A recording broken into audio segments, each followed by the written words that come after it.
우리 하나님의 말씀 창세기 48장 8절에서 16절 말씀입니다. 우리 한 구절 더 봅니다. 히브리서 11장입니다. 오늘 이 말씀 통해서 같이 은혜 받기를 원하는 말씀의 제목은 축복이 흐르게 하라. 저와 여러분을 통해서 하나님이 하나님의 크신 축복을 흐르게 하는 그러한 은혜가 있기를 바랍니다.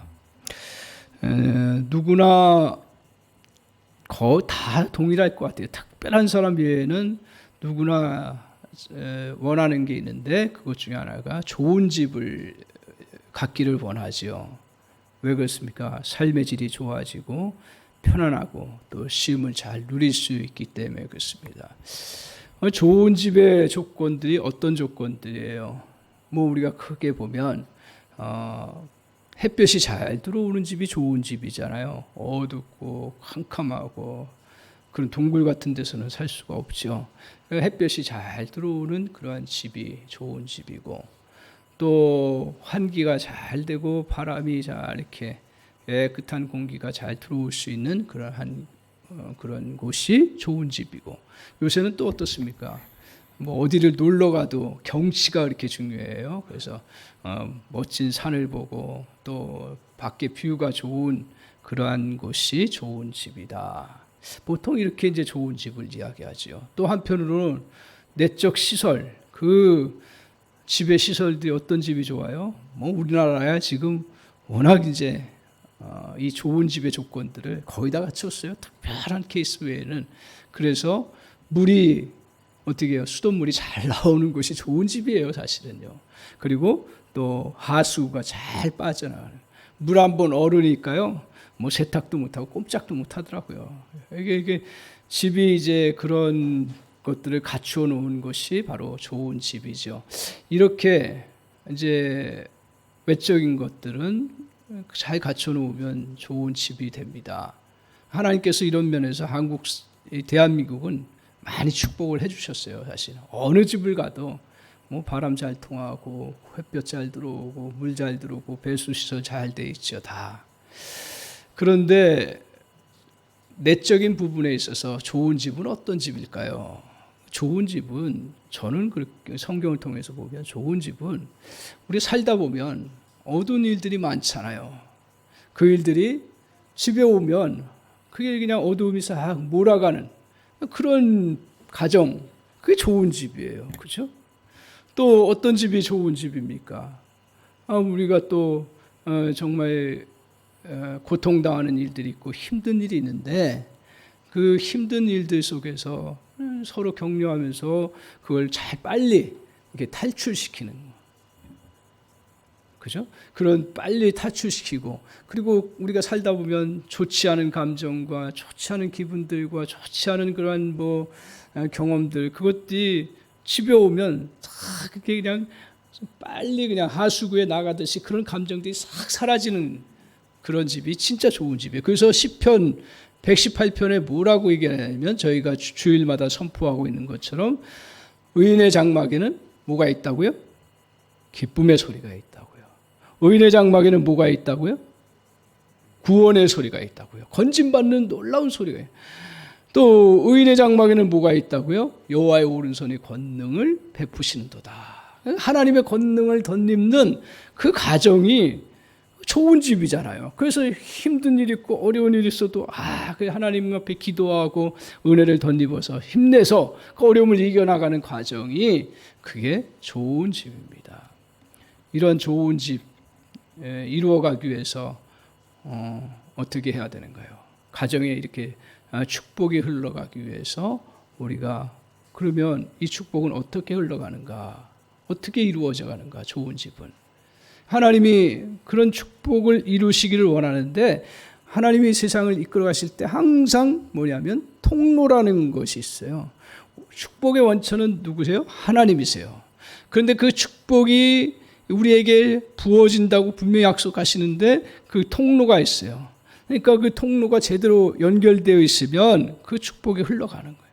이 원리를 우리가 잘 성경을 통해서 배워가고 알아가는 은혜가 필요한 줄 믿습니다. 그래서 믿음의 사람들에게는 이런 성경을 통해서 우리에게 귀한 은혜의 그 풍성함들을 누릴 수 있는 특권이 있습니다. 그래서 이제 축복을 누려나가는 통로가 있는데 그것을 잘 보여주는 것이 오늘 성경에서 보여주는 야곱의 말년의 그 축복의 내용입니다. 야곱이 이제 자기 인생을 정리하고 그 12자녀와 그리고 특별히 요셉과 그 아들들을 향해서 하나님께서 계속적으로 축복이 흐르도록 하기 위해서 이제 그가 하는 일이 있는데 그게 바로 자녀들을 모아놓고 지금 축복하는 내용이 그 하나님께서 주시는 축복을 계속 흐르게 하도록 하는 거예요. 그래서 오늘 특별히 오늘 48장 8절에서 16절의 그 내용은 하나님 그 야곱이 요셉의 두 아들, 특별히 애굽에서 그 낳았던 두 아들을 이제 손자죠. 그들을 축복하는 내용입니다. 이걸 통해서 어떻게 축복이 흘러가는지를 두 가지로 크게 우리가 살펴볼 수가 있습니다. 이 두 가지를 잘 기억하시고 저와 여러분도 삶 가운데서 이 원리를 따라서 실천해 나갈 때 하나님의 그 은혜의 풍성함과 또 축복이 흘러넘치는 그러한 귀한 역사가 이루어질 줄 믿습니다. 먼저 첫 번째로는 어떤 것이냐면 기억하십시오. 축복이 흐르게 하기 위해서는 중요한 것 중에 하나가 우리가 놓치기 쉬운데 의미 있는 터치를 통해서 하나님은 축복을 이루어 가신다는 거예요. 오늘 이제 야곱이 하나님의 축복을 이루기 위해서 그 요셉에게 아들 요셉에게 두 손자를 데려와라 요청을 합니다. 9절 한번 보실까요? 9절 같이 한번 보시면서 성경에서 어떻게 이야기하고 있는지 한번 보겠습니다. 같이 한번 읽겠습니다. 시작. 요셉이 그의 아버지에게 아뢰되 이는 하나님이 여기에서 내게 주신 아들들이다. 아버지가 그들에게 이르되 그들을 데리고 내 앞으로 나오라. 내가 그들에게 축복하리라. 저 아버지는 누구냐 하면 바로 야곱이죠. 그래서 야곱이 이제 그들을 요셉에게 그들을 데리고 나와라. 그러고 나서 내가 그들에게 뭐예요? 축복하리라. 축복이 이제 어떻게 흘러가느냐? 야곱은 자기가 정말 그동안 하나님 앞에서 은혜 받고 축복받았던 것들을 자녀들이 계속 흘러가도록 하기 위한 열망이 있어요. 누구나. 그래서 이제 마지막 임종 때에 이 요셉의 두 아들과 그리고 12아들 다 골고루 예언적인 말씀을 하면서 축복하는 내용이 48장, 49장에 나와 있습니다. 그러면서 이제 구체적으로 어떻게 하느냐 10절을 한번 보세요. 어떻게 하는지 10절 같이 한번 읽어보겠습니다. 10절 같이 읽겠습니다. 시작. 이스라엘의 눈이 나이로 말미암아 어두워서 보지 못하더라. 요셉이 두 아들을 이끌어 아버지 앞으로 나아가니 이스라엘이 그들에게 입맞추고 그들을 안고 자, 두 손자가 왔어요. 이때 야곱이 어떻게 했어요? 그들을 입맞추었어요. 입맞추고 그 다음에 뭐였어요? 안고 그 다음에 축복하는 내용이 나오고 있습니다.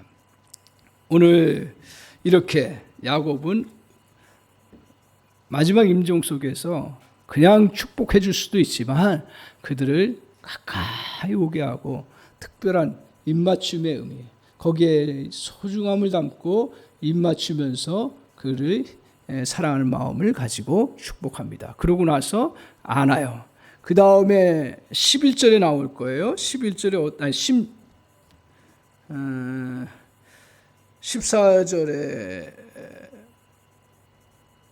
14절에 보면 그 다음에 어떤 행동을 하냐면 손을 펴서 이렇게 머리에 앉아요. 에브라임과 므낫세. 그러면서 축복하는 겁니다. 어디서 많이 봤죠? 손을 얹는 거. 목사님들 이제 유임식 할 때도 다른 노예에서 목사님도 오셔가지고 머리에 하고 또 장로님 세울 때도 머리에 하고요. 또 우리 안수희 집사님 세울 때도 머리에 이렇게 얹습니다. 이거는 그냥 우연하게 그냥 나온 게 아니고 사실은 성경의 사상을 바탕으로 해서 성경의 그 내용을 바탕으로 해서 축복할 때 이렇게 의미 있게 손을 얹어서 축복하도록 합니다. 그런 면에서 보면 오늘 이 손을 얹어서 이제 이스라엘 백성들을 축복하고 또 그들의 그 은혜를 베푸는 그런 내용들이 어디서 나오던가요? 제사장들이 이스라엘 백성들에게 축복할 때 그렇게 하고요. 그 다음에 이스라엘 백성들이 어떻게 해요? 이제 자기 죄를 짐승에게 그 짐승을 가지고 와서 용서받기 위해서 이제 기도할 때 제사장이 그 백성들의 죄를 듣고요. 그 죄를 갖고 그 다음에 짐승의 머리 위에 손을 얹습니다. 그러면서 하나님 앞에 기도합니다. 이들의 죄가 이 짐승 위에 그대로 임하여서 이들의 모든 죄와 허물들이 다 사함받고 하나님의 거룩한 백성으로 살아갈 수 있도록 하게 하옵소서 하면서 안수를 하고 나서 그 번제로 드린다든가 또 희생제를 드리면서 하나님 앞에 예배하는 그러한 시간을 갖습니다. 그렇게 되면 어떻게 돼요? 백성들의 죄가 다 멀리 사라지는 그런 역사를 이루어갑니다. 그러니까 이런 손으로 터치하는 거, 입으로 또 입맞춤하는 거 다 뭐예요? 의미 있는 신체적 접촉이라는 거예요. 성경에서 축복을 나눌 때마다 자세히 보면 이런 의미 있는 터치들을 해나갑니다. 의미 없이 하지 않고요. 의미 있게 터치를 해나갑니다. 그래서 이삭이 야곱을 축복할 때도 어떻게 했어요? 그때도 그를 껴안고 포옹하고 그리고 그를 또 입맞추고 그러면서 이삭도 마찬가지 야곱에게 그렇게 하면서 축복을 해나갔습니다. 이것은 예수님에게서도 동일한 원리입니다. 주님도 그렇게 하셨어요. 그래서 아이들이 왔을 때 그때 당시 어른들이 아이들에 대해서 그렇게 너희들 시끄럽고 그러니까 저리 가라 그랬을 때 예수님이 어떻게 해요? 그러지 말고 애들 데려와라 하고서 그들을 포옹하시고 축복 기도를 하신 거죠. 오늘 주님이 그렇게 하셨어요. 그리고 병든 자를 고칠 때도 말씀으로 고치시기도 했지만 의미 있는 터치가 필요한 사람들에게는 터치해 주셨어요. 특별히 어떤 사람이냐 하면 소경이에요. 소경은 저와 여러분도 잘 알다시피 우리 30-40년 전만 해도 그 소경 같은 경우는 재수 없다고 이렇게 표현했어요. 그건 아닌데 미신적인 생각. 그러니까 누구도 터치해 줄 수 없어요. 그런데 주님이 흙을 이겨서 그걸 눈에 바르고 실로암 물가에 가서 씻으라 그렇게 하시면서 치료해 주시는 그런 역사를, 그런 면에서 보면 주님도 이런 정말 소외되고 누구도 만지기를 꺼려하고 그런 사람에게 하나님의 아들이신 그분의 손을 얹어서 축복하시면서 그를 치료해 주시는 놀라운 역사예요. 이렇게 정말 소중함을 갖고 터치해 주는 것은 우리 하나님께서 우리 영혼에 깊이 스며들 수 있도록 은혜를 베푸시는 그런 통로라는 거예요. 우리가 신앙생활하면서 혹시 우리 한산한교회는 그런 일 없지만 너무 신령하다 보니까 육체는 아무 의미 없다라고 생각하는 그러한 또 신앙을 가지고 있어요. 절대로 그렇지 않습니다. 하나님은 우리를 전인격으로 만드셨어요. 그래서 육체도 중요하고 정신도 중요하고 영혼도 중요하고요. 그래서 이 육체를 통해서 하나님이 이루시는 은혜가 있는데 이런 육체적인 그러한 통로를 통해서 하나님의 축복이 깊숙이 그리고 대대로 흘러갈 수 있도록 은혜를 베푸신다는 사실이에요. 그러니까 이 손자들도 할아버지 잘 몰랐겠죠. 애굽에서 태어났고 떨어져 있었는데, 근데 이제 마지막에 그들을 그 이스라엘의 상속자로 여기면서 그들의 지파의 우두머리로 세우면서 그들의 축복해주는 그 축복을 그들이 접했을 때 정말 그들에게 하나님의 은혜가 흘러넘치는 그런 놀라운 역사가 이루어졌습니다. 이런 면에서 보면 한 연구 결과가 우리의 그러한 신체적 그 터치, 이거는 과학적으로도 증명된 거예요. 그래서 정말 연구를 해보니까 서로 부부가 의미 있게 서로 손잡아주거나 가볍게 포옹하거나 이렇게 다독거려 줄 때 수명이 3년 이상이 늘어난대요. 참 그렇구나. 서로 사랑받고 존중받는 게 딱 스며들어 가니까요. 또 자녀들, 전에 옛날에 제가 부목사 실할 때 특별한 그런 가정이 있었는데 저는 그걸 권면해드려요. 사실은요. 뭐였냐면 자녀를 기를 때 약하게 태어나기도 했지만 그런 그 엄마가 믿음이 좋아가지고 애를 목욕시키면서 뭐 머리부터 만져주면서 하나님의 축복을 선포해요. 이 머리는 지혜롭게 하옵소서.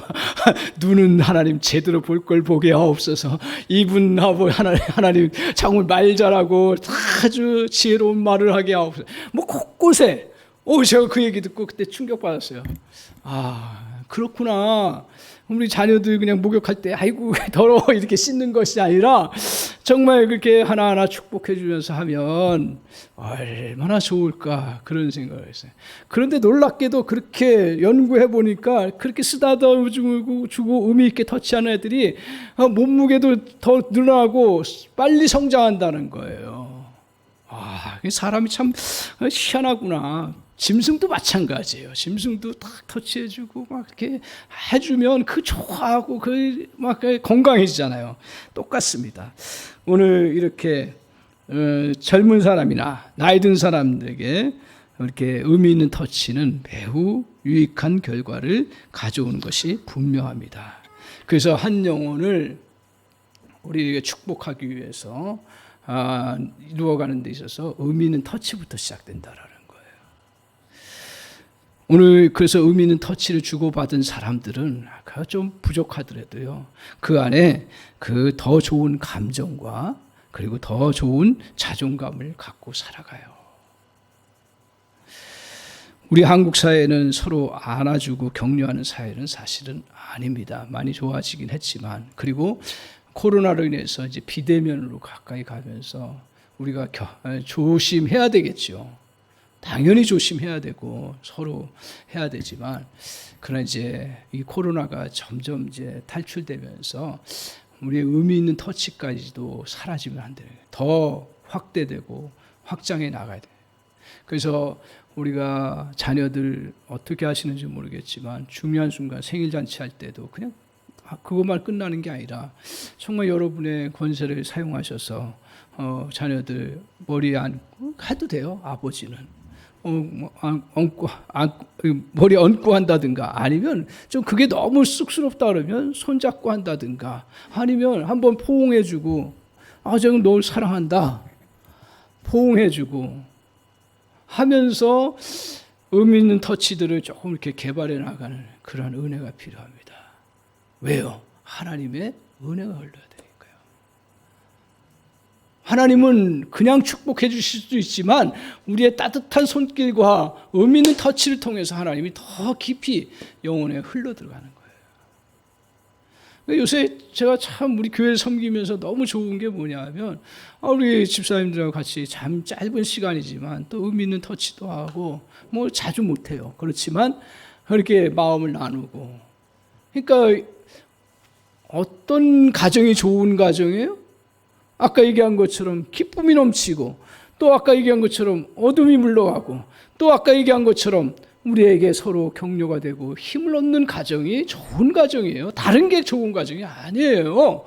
본질적으로 보면 거기에 돈도 필요한 거, 거기에 못 떠서 여러 가지 우리의 물자도 필요한 거고, 그렇지. 그게 토대가 돼서 이루어져 나가야 되는 거죠. 그거 없이 나머지를 쌓아 나와야 사상 누각이 되는 거죠. 교회도 마찬가지고 개인도 마찬가지고, 우리가 정말 의미로 충만한 터치야말로 우리의 삶의 축복을 이루는데 결정적으로 중요하다는 것입니다. 또 이 의미 있는 터치야말로 우리의 성장을 이루는 데 있어서 방해되는 것들을 다 제거해버려요. 연약한 것들을 제거해버리는 놀라운 역사가 있습니다. 그리고 의미 있는 터치는 저와 여러분 속에, 또 우리 자녀들 속에 어둠이 들어갈 수밖에 없잖아요. 이 세상에 그 어둠들이 싹 사라져요.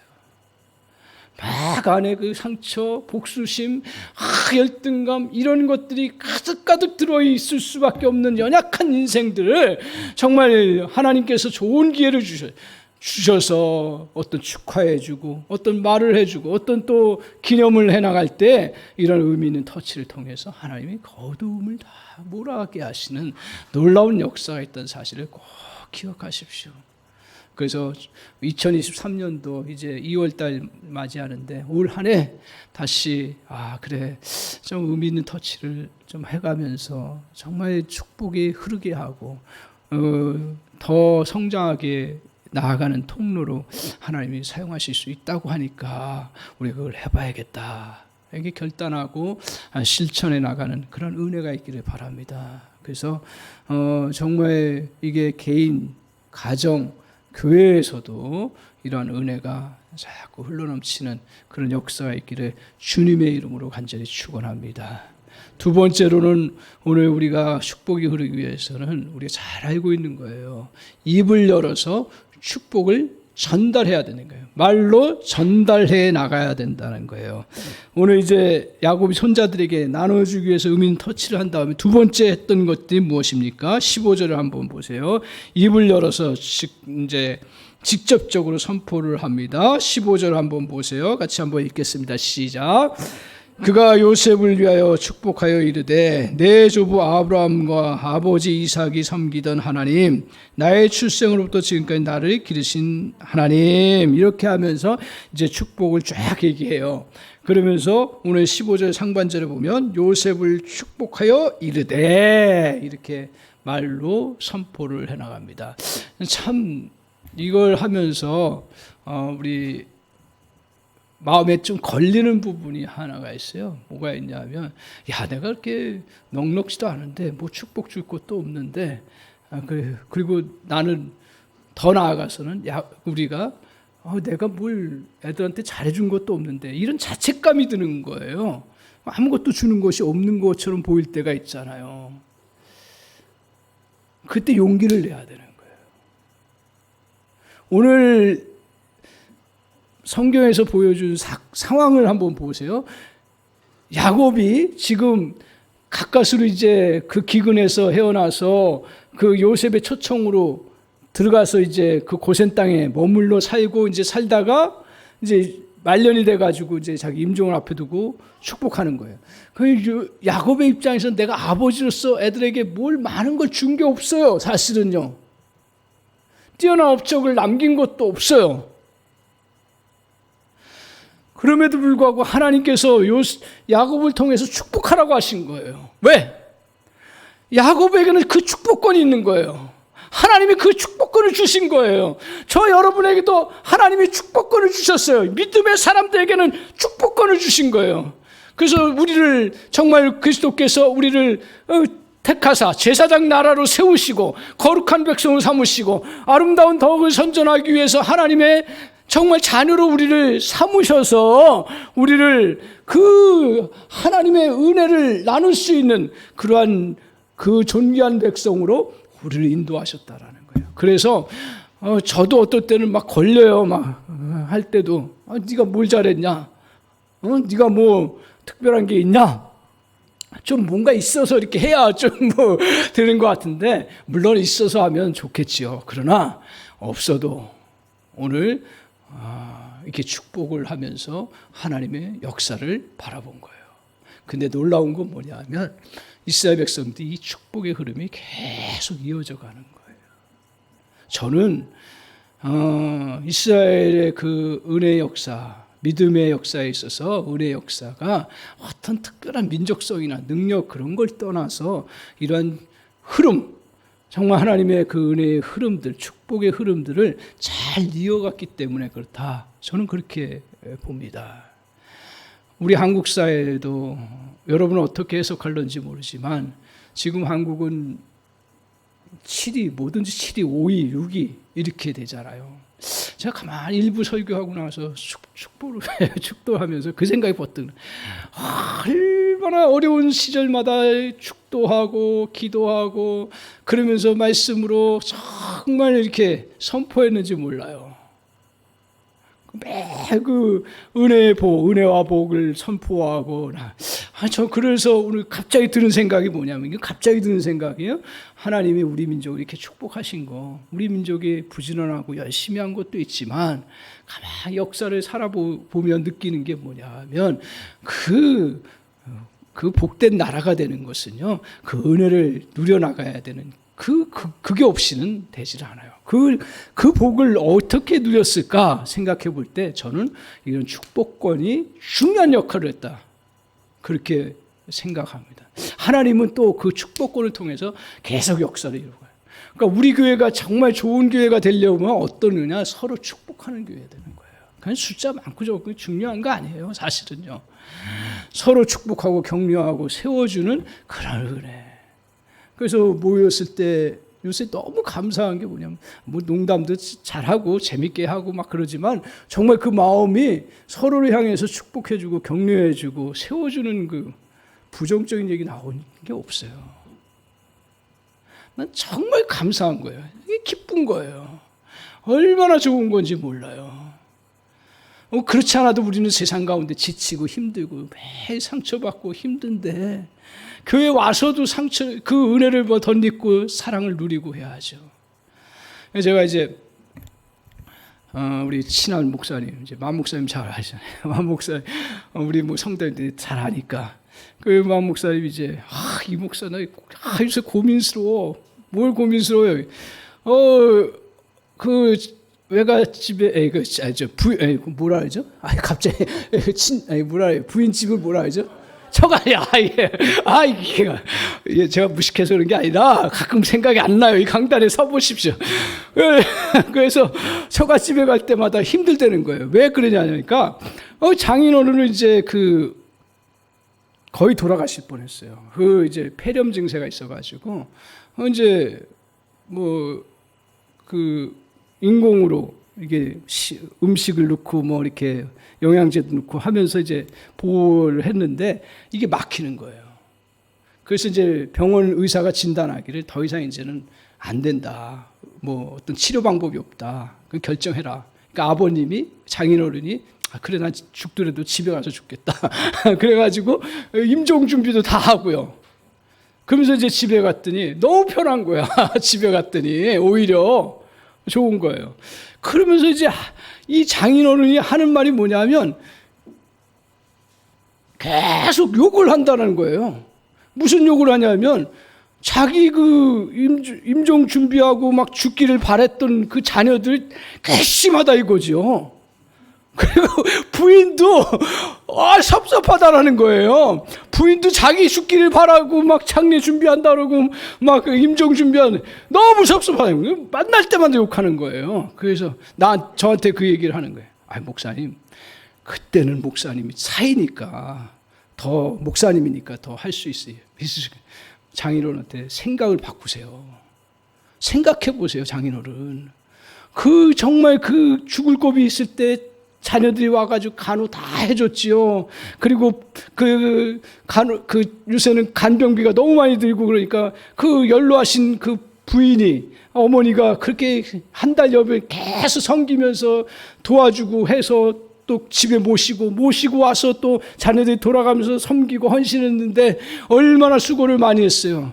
절대로 이제는 뭐 욕하지 마시고 고맙다, 수고했다 이 얘기 하라는. 그래서 제가 나중에 확인해 보니까 그렇게 하더래요.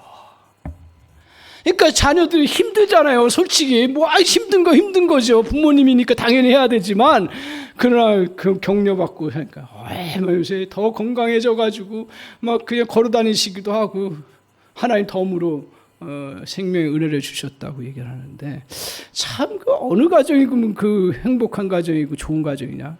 똑같은 집이에요. 똑같은 상하수도 있고 똑같은 집이에요. 그러나 벌써 한마디 서로 사랑하고 축복하고 격려하는 말, 믿음 좋은 가정이에요. 그 가정. 근데 실제 삶 가운데서는 안 된다. 하나 덧붙여서 말씀드리면 그 가정이 다 장로님이고 또 열심히 권사님들이에요. 근데 요새 와서 목사님 거기 갈 때마다 이 목사는 싫어 막 그러는 거예요. 왜 그러세요? 그때 좋은 교회, 큰 교회 장로님으로 섬기는데 교회 그냥 힘든 일 계속 얘기하고 그렇게 힘든 것도 없대요 사실. 그냥 얘기하고 또 목사님 또 좀 부족한 부분들 그냥 계속 얘기하고 다른 얘기를 좀 합시다 그러면 할 얘기가 없는 거야. 아니 그만큼 세계가 좁은 거야. 그러면서 부정적인 제가 알기로는 우리 장로님들 우리 교회는 아니에요. 절대 우리 교회는 아니고요. 진짜 제가 보장합니다. 다른 많은 곳에서 덕이 안 되는 것 중에 하나. 교회를 사랑할 마음으로 하지요. 그래서 하는데 대부분 우리의 의식이 뭐냐면 부정적이어서 잘못된 거, 문제 있는 거, 그걸 얘기하지 말라는 얘기가 아니라 그걸 얘기하고 그러는데 그 자녀들이 정말 교회에 대해서 존경감과 목회자에 대한 존경감이라든가 성도님들에 대한 존경감이 있겠어요? 그러고서 신앙 좋아져야 된다고 예배 드려야 된다고 그러면서 믿음 줘. 자녀들은 다 후배들은 다 뭘 보고 배워요? 이렇게 실질적으로 뭐 하라고 하는 것을 통해서 배우는 게 아니라 뒷모습을 보고 배우는 거예요. 그래서 목사님 사이니까 계속 그렇게 해나가시면 될 것 같습니다. 제가 외람되게 했어요, 사실은요. 저도 못해요. 그렇지만 우리 성경의 원리를 따라서 이루어가야 된다라는 거죠. 그러면서 제가 이제 지난 이번 주에 임시 노회를 했습니다. 임시 노회 때는 이제 뭐 많이 모이진 않는데 많이 모였어요. 이번에는 참 은혜가 있었어요. 그러면서 이제 임시 노회를 하면서 뭐 목사님들이 이제 찾아오셔서 이 목사 고맙다는 거예요. 뭐가 고맙냐? 아니, 또 다들 이제 다 저보다 선배시고 다 뭐 노회장 하셨던 분들이 몇 분이 와서 그게 얘기하시는 거예요. 식사 자리에서도 그렇게 어려운 일을 어떻게 했냐? 남서울 노회 역사상 처음으로 그 미자리 교회를 향해서 한 교회가 지원해서 이렇게 풍성함으로 세워진 일이 없다라는 일. 그래서 장로님과 그 성도님들이 어떤 분이시냐 이렇게 할 수 있도록 해주는 게 없다. 너무 좋다. 그러니까 저도 너무 좋은 거예요. 그러면서 또 한편으로 또 참 그 헌금을 해주신 또 안수 집사님 또 어떤 분이냐 훌륭하다. 그 제가 저는 이제 칭찬을 주로 이제 자꾸 이렇게 없애려고 해요. 그리고 우리 교회에서도 제가 얘기를 안 해요, 사실은요. 왜냐하면 조심성이 있기 때문에 저의 성격상. 근데 오늘 축복을 하면서 내가 할 얘기는 해야 되겠구나. 좋은 얘기는 해야 되는구나. 그거 비롯해서 하나님께서 저에게 생각나게 하셨던 게 뭐였냐면 2005년 전이었어요. 5년 전에 이제 제가 서기를 맡았잖아요. 그 맡으면서 이제 교회들 이렇게 살피면서 노회장님과 같이 이제 임원들과 같이 고민이 하나가 생긴 거예요. 미자리 교회들이 참 어려운데 이걸 우리가 조금 그래도 노회장님이 특별히 그 마음을 갖고 계시더라고요. 그래서 저도 가만히 생각해 보니까 우리도 어렵지만 그래 어려운 교회들 참 힘들겠구나. 어떻게 도와야 되나. 그때 이제 제가 여러 가지 계획하고 같이 나누면서 떠오른 성경 구절 하나가 있어요. 고린도전서 1장 3절이에요. 모든 환난 가운데서 능히 위로하시는 주님께서 그 위로로서 다른 사람을 위로하게 하시는 하나님의 은혜가 있다는 말씀이거든요. 그러니까 나를 모든 환난 가운데서 위로해 주시는 그 하나님의 은혜를 덧입고 다른 사람들을 어려운 사람도 위로하고 격려하는 위로가 하나님 이루어지는 그런 역사가 있을 줄 믿습니다. 그래서 저도 마음속으로 제가 기억이 나는 거야. 매일 기도한 건 아니지만 그게 중심이었어요. 하나님 날 위로받게 해주세요. 우리 교회도 위로받게 해주세요. 힘들어요. 그렇지만 하나님 이 위로로서 또 다른 사람을 위로할 수 있는 길을 좀 열어주세요. 그래서 생각지도 않은 방식으로 하나님께서 이 코로나 시대에 이렇게 할 수 있었다라는 것은 제가 목회하면서 기적이다. 은혜다. 하나님 독특한 그러한 은혜를 주셨다. 저는 이제 그렇게 믿고 그런 은혜를 누리게 되었습니다. 오늘 이렇게 우리가 주님 안에서 야곱이 의미 있는 터치 그리고 또 말하면서 선포한 그 선포를 통해서 하나님이 그 복의 역사를 이루어 가신다라는 거죠. 여러분 이 원리를 절대로 놓치지 마십시오. 이거는 100% 보장의 길입니다. 하나님의 말씀이고요. 하나님 이렇게 일을 해오셨고요. 그리고 하나님이 이렇게 일을 이루어 가세요. 그래서 좀 부족하고 특별히 힘들 때일수록 우리 한국 사회는 그래도 감사했던 게 뭐냐면 힘든 순간순간 속에 서로 격려하고 안 되는 일 같아도 그래도 잘 될 거야. 그리고 서로 위로하면서 이게 자라왔던 민족이에요. 그 면에서는 타의 추종을 불허하는 민족이에요. 하나님 주신 성품 중에 하나죠. 성경으로 돌아보면 그 은혜가 우리에게 정말 있다라는 것을 말씀하고 있습니다. 이거는 부부 사이에도 마찬가지고요. 그 가정에서도 마찬가지고요. 그리고 교회에서도 마찬가지고요. 나 자신을 향한 그러한 말도 마찬가지예요. 여러분 자신을 향해서 어떻게 늘마다 되뇌이면서 그렇게 삽니까? 나 부족한, 나에게 저주받은 인생인가? 그래 나는 해도 안 돼? 이런 말에 여러분이 자꾸 세뇌당하고 있습니까? 아니 될 말입니다. 오늘 하나님이 여러분과 저에게 놀라운 축복을 해주셨어요. 그거 한번 보세요. 몇 절이 16절에 보세요. 이렇게 축복합니다. 저와 여러분도 이렇게 축복을 했으면 좋겠어요. 자, 16절 같이 한번 보겠습니다. 같이 한번 읽겠습니다. 시작.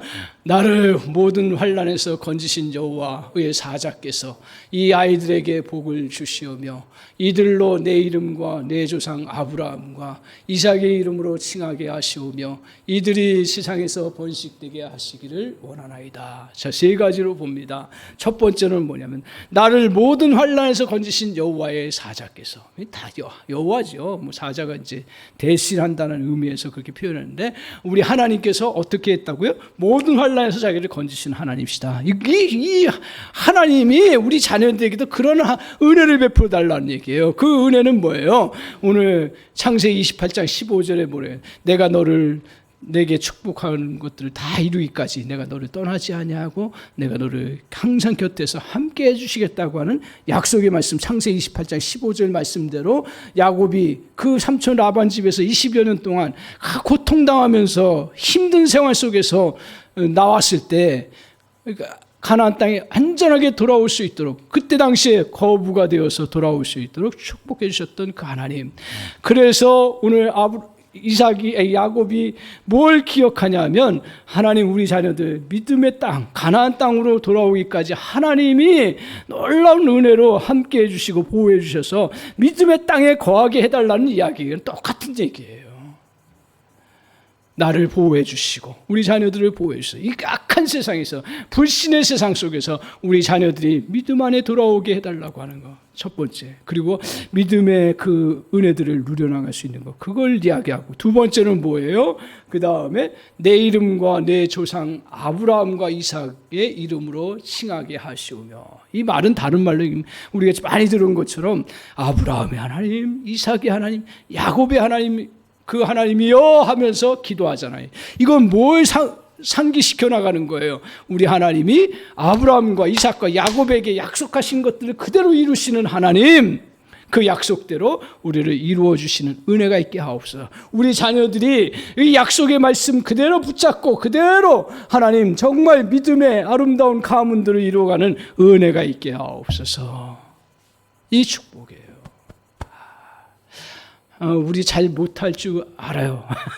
잘 하시죠. 잘 하시는데 정말 이 믿음 간직하고 선포하고 나아가기를 바랍니다. 그래서 우리 다음 세대 아이들이 정말 하나님 안에서 이렇게 언약에 신실하신 하나님의 언약의 말씀들이 그대로 이루어지는 은혜, 이걸 놓고 기도하세요.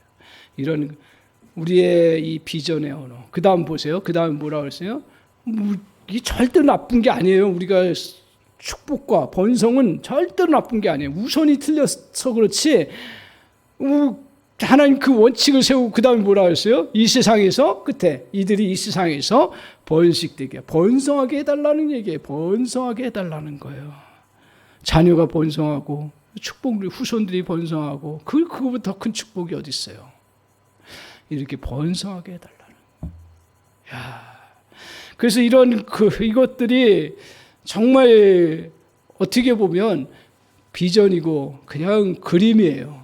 근데 이 그림이 계속 그대 마음속에 심겨져서 그 어두운 때는 모닥불처럼 그것을 밝혀주고 자기의 비전을 밝혀주고, 그리고 정말 추울 때는 그것을 녹여주고, 그리고 또 정말 장벽들이 있을 때는 그걸 뛰어넘게 하는 그런 놀라운 비전의 역사가 이루어진다는 사실이에요. 사랑하는 성도 여러분, 오늘 이 좋은 전통, 이 좋은 은혜, 이것들을 절대로 저와 여러분이 경유히 여기지 않기를 바랍니다.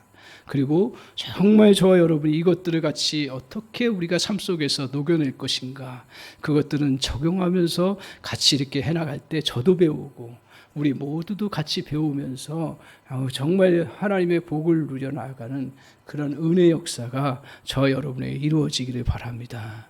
그래서 저와 여러분 항상 어떻게 해요? 축복이 어떻게 해요? 흐르게 해야 합니다. 분명히 기쁘잖아요. 축복이 흐르게 하면 오늘 성경에도 분명히 뭐라 했어요? 너를 저주하는 자를 향해서 뭐라 했어요? 축복하라 그랬어요. 근데 이 축복 안 받아요. 그럼 어떻게 돼요? 내게 더블로 들어와요. 그러니까 전혀 신경 쓰지 말라는 거예요. 다른 사람이 뭐 어떻게 하는 거, 내가 축복하면 되는 거예요. 내가 그렇게 선포하면 되는 거고, 내가 그렇게, 그 배우자도 마찬가지고, 배우자가 왜 나에게 안 하냐 이렇게 얘기하지 말고 내가 축복하면 되는 거예요. 내 자녀들이 왜 나한테 이렇게 안 하냐, 내가 자녀들에게 축복하면 돼. 부모님이 내게 왜 안 하냐, 내가 부모님에게 하면 되는 거예요. 할렐루야. 오늘 그 은혜가 있기를 바랍니다. 여러분의 주도자입니다. 여러분은 축복권자입니다. 그리고 하나님께서 그렇게 불러주셨습니다. 그래서 정말 저 여러분이 그렇게 축복을 누리면서 복을 누려나가는, 그래서 하나님의 은혜 역사를 펼쳐나가는 그런 복된 백성 다 되시기를 주님의 이름으로 간절히 축원합니다. 아멘.